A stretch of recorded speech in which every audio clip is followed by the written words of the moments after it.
8 divided by 8 over 7, then times 7. In this expression, we have one division and one multiplication. According to the order of operations, multiplication and division have equal priority, and we have to work from left to right. So here, first we have to do this division, then this multiplication. Okay? So first 8 divided by 8 over 7.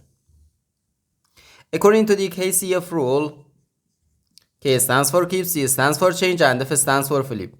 We can write keep the first fraction, change division to multiplication, and flip the second fraction. And here we have times 7. Okay? Now, first we do this multiplication. 8 times 7 over 8. We can easily cancel this 8 and this 8. So here we have just 7. So 7 times 7, which equals 49. And this is our final answer to this problem.